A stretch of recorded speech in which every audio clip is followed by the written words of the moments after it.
अस्सलामुअलैकुम, मेरा नाम है सर और जो मेरे आज की वीडियो का टॉपिक है वो कैल्शियम की जो बर्ड्स के अंदर कमी हो जाती है, इनकी चोंच और इनके नील्स, इनके नाखून और चोंच पड़ना शुरू हो जाती हैं या इनकी शेप खराब हो जाती है। तो इसके हवाले से हम बात करेंगे। इसका पहले बता दें कि इसका वजह क्या होती है। जब अमूमन ये होती है जब बर्ड्स जो है फीमेल एज जब बहुत ज़्यादा इसकी हो जाए, जब ये अंडे बहुत सारे दे दे, मतलब कि 3-4 साल से प्लस इसकी एज हो जाए, बार बार ब्रीडिंग कर रही हो, तो विटामिन और कैल्शियम, स्पेशली कैल्शियम की कमी होना शुरू होती है।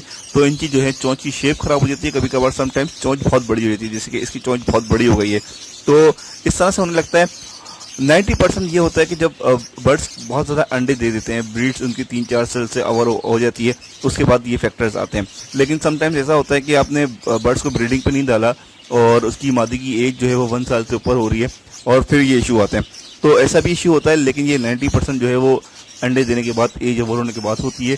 और कभी कभार ऐसा होता है कि फीमेल्स शुरू में हो जाए, तो स्पेशली उसमें कैल्शियम की कमी होती है, तो आपको कैल्शियम का इंटेक बढ़ाना पड़ता है। मैं जो डालता हूँ ये कैल्शियम के लिए कोई ब्लॉक नहीं डालता बाजार से ले, मैं अपने ब्लॉक बनाता हूँ। उसके अंदर 9 चीज़ें इंक्लूड होती हैं, वो इंशाल्लाह मैं खुद बनाता हूँ, तो उसकी वीडियो मैं बहुत सारे दोस्त में से वो परचेज करते हैं। ठीक है, उसमें 9 इंग्रेडिएंट्स इंक्लूड करता हूँ, वो बहुत बेहतर रहती है। उसके अंदर अनफर्टाइल एग्स वगैरह इन सारे इशू नहीं आते। तो मैं आप दोस्तों से इसके कटिंग के हवाले से बात करते हैं। कटिंग जो है आपको इस तरह से करनी होती है। समटाइम्स ऐसा होता है, कभी कभार ऐसा होता है कि इसके अंदर जो है इनकी चोंच एक्स्ट्रा बड़ी होती है, वो लाइट उसकी कलर होता है, और जो ओरिजिनल होती है, जो उसकी ओरिजिनल शेप होती है, वो डार्क कलर की होती है। साफ वाज़ेह पता चल रहा होता है कि ये जो चोंच है यहाँ से एक्स्ट्रा बड़ी हुई है, और ये जो हिस्सा है एक्स्ट्रा बड़ा हुआ है, और जो इसकी ओरिजिनल चोंच है। और कभी कभार ऐसा होता है, और इसमें जो हुआ है फैक्टर्स जो आया है, ये जो वाला हिस्सा है, ये काटेगा तो नहीं, ये जो हिस्सा है ये बढ़ता है, और ये वाली चोंच नीचे से भी बढ़ जाता है, ऊपर से भी बढ़ता है, और यहाँ की चोंच जो है वो ज़ाया हो जाती है। आप देख रहे होंगे अगर फोकस करे कैमरा, तो मैं आप दोस्तों से, ठीक है, और ये वाला हिस्सा जो है ये खराब हो जाता है, इस साइड वाला, और एक साइड वाला जो है चोंच ऊपर न जाती है। तो हमें दोनों को बैलेंस करना होता है।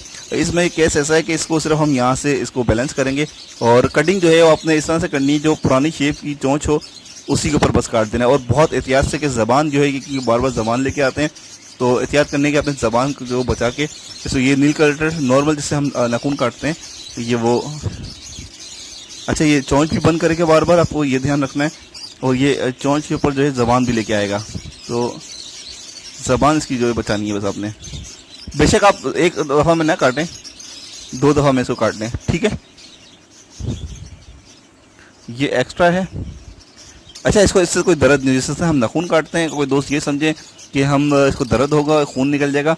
अगर आप एक्स्ट्रा काट देंगे, इसको खींच देंगे, खींचने से मुराद के नाखून कट नहीं रहा और आप उसको घुमा रहे हैं, तो इशू आएगा, ठीक है। ये बस चोंच जिसकी निकल गई एक्स्ट्रा, इसको भी काट देंगे, इसमें दर्द नहीं होता। जिससे हम नाखून काटते हैं, सेम वही प्रोसेस होता है नाखून वाला, ये बेजान होता है। बस थोड़ा सा ये ध्यान करना है कि आपने ज़बान से बचाना है, ज़बान ना कट जाए इसकी। अगर ज़बान कट जाएगी तो इश्यू उसमें आ जाएंगे। और नाक का अगर हिस्से की तरफ कोई चीज़ बड़ी हो, तो उसको भी, नाक की जो ऊपर का हिस्सा होता है जिसपे कलर होता है, जैसे कि ये यहाँ से भी चोंच बढ़ जाती है, इस तरफ आ जाती है, तो इसमें से जो है वो खून निकल जाएगा। यहाँ पर भी थोड़ा सा एहतियात अपने करना है, ठीक है। ये वाले पॉइंट्स,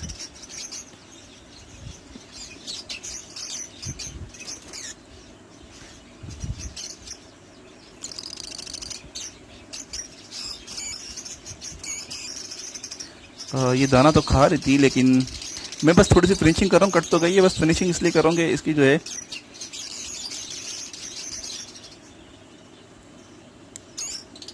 दाना उठाने में। अच्छा, ये बादी ने ब्रीड नहीं की अभी तक ना, ये फर्स्ट ब्रीड करेगी इंशाल्लाह। मैं इसकी थोड़ी सी बस ये है कि, अच्छा, इसको आप इससे अगर एक्स्ट्रा हो जाए, तो ये जो साइड होता है,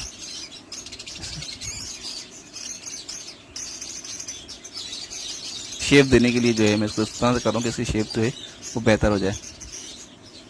अच्छा, अब ये काटेगी, सही है। पहले जब इसकी चोंच नहीं थी तो ये नहीं काट रही थी, यूँ चोंच बड़ी हुई थी, देखा।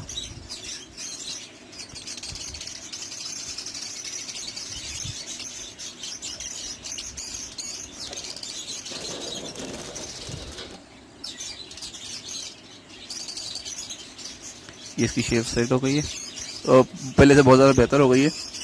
मैं आपको इसका हिस्सा दिखाता हूँ जो कटा है।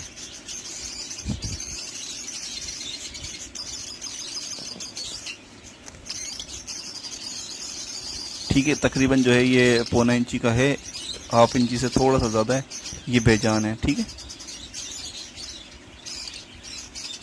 तो ये एक्स्ट्रा इसकी चोंच थी।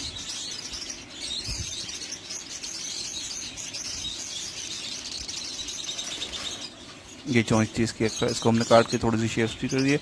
अब मादी पहले से बहुत बेहतर लग रही है। अब इसकी चोंच दोबारा निकलेगी और अब बेहतर निकलेगी, उसको दोबारा हमें सेटिंग करनी है।